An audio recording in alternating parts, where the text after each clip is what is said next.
कि वाणी क्या है।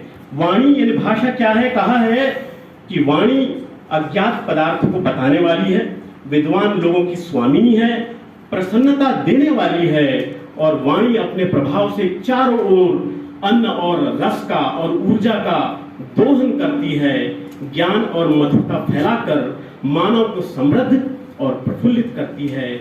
यही प्रभावशाली वाणी का कार्य है।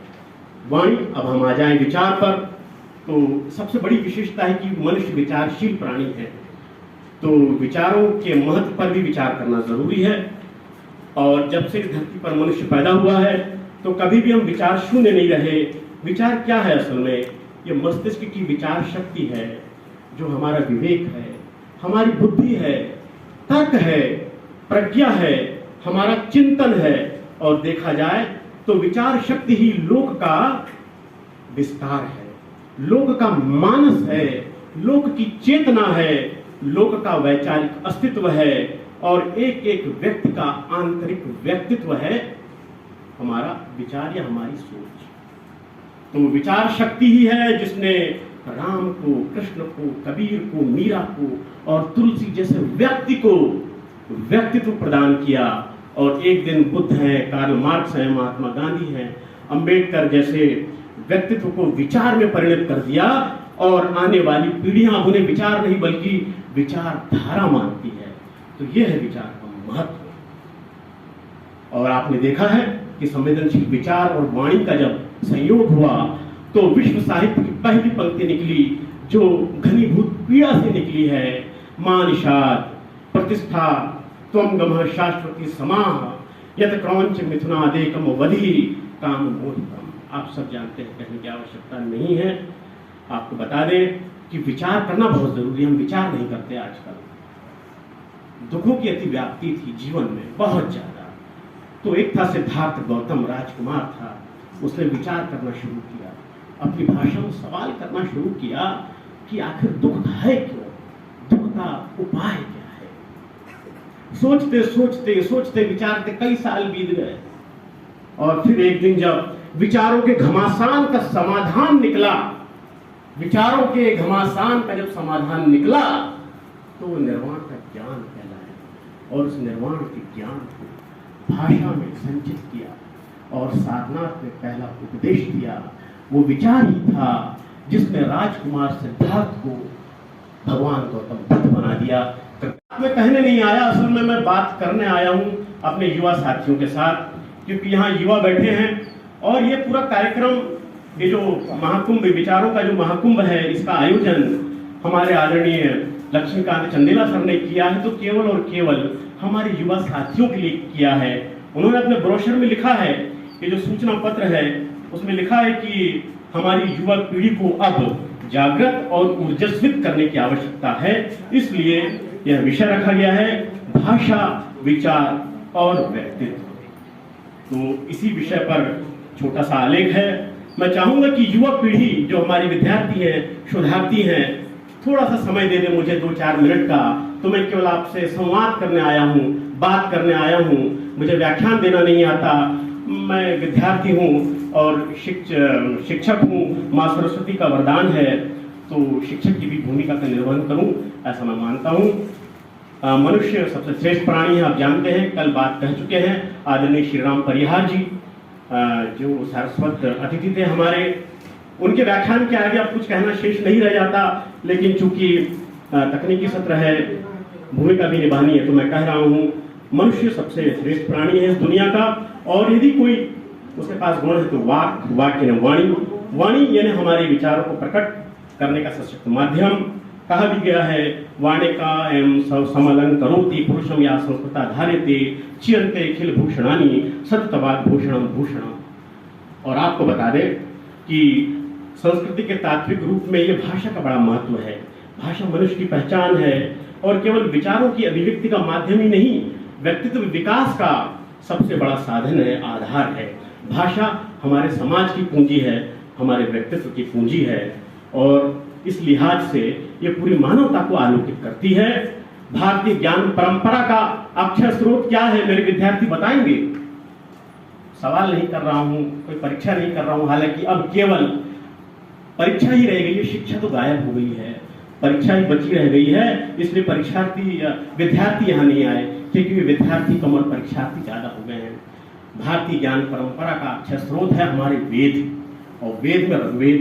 तो ऋग्वेद का जो 8वां मंडल है, उसका 100वां जो सूक्त है, उसके 10वें मंत्र में कहा गया है, यद्वाग वदन्ति विचेतनानि राष्ट्री देवानां निषाद मंद्रा चतस्त्र ऊर्जम दुदुहे पयांसी कस्वी दस्याः परम जगाम। की विचारों से क्या होता है?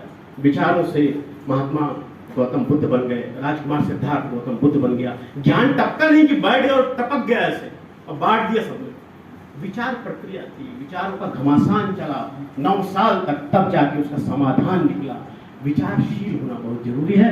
और कल यहाँ अर्चना मैथ्यू मैडम भी यही कह रही थी कि विचार करना बहुत जरूरी है।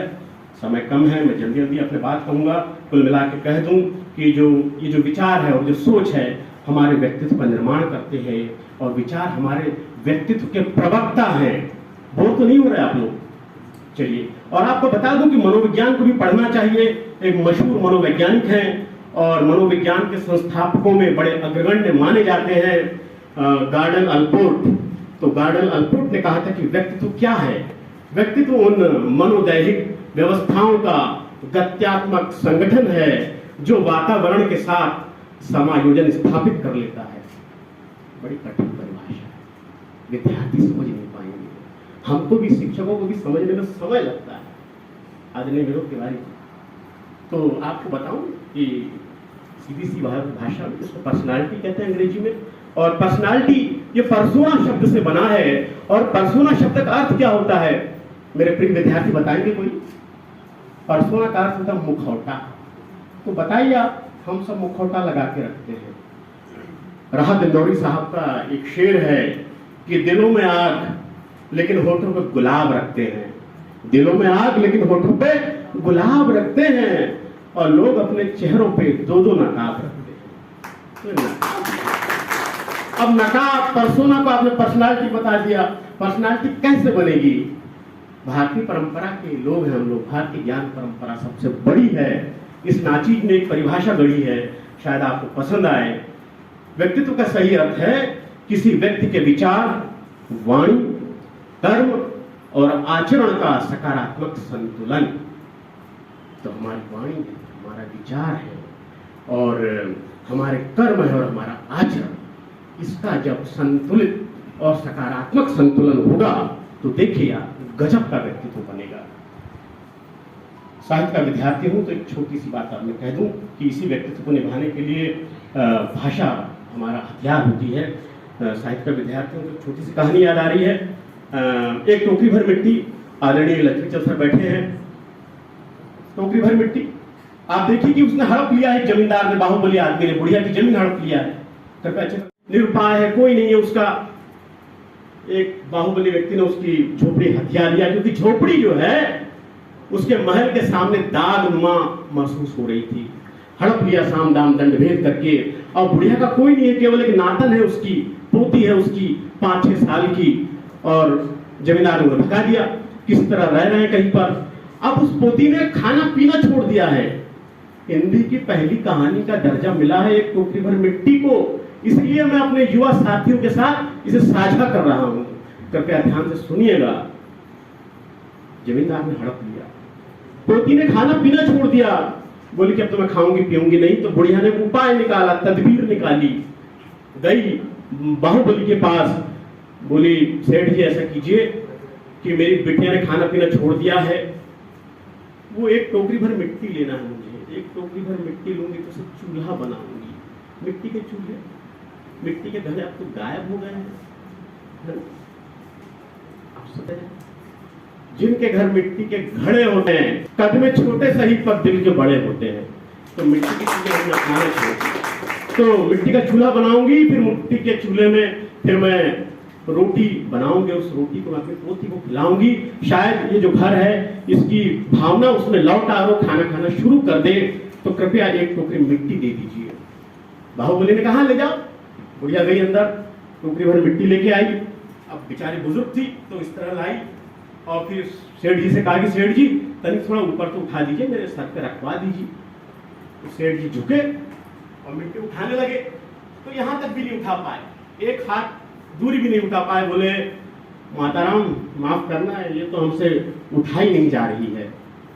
देखिए आप उस बुढ़िया का जवाब क्या था। इन्हें हमारी भाषा कैसी होनी चाहिए ये उसका उदाहरण है। अनपढ़ है बुढ़िया, असहाय है, निरुपाय है, उनका टेक है,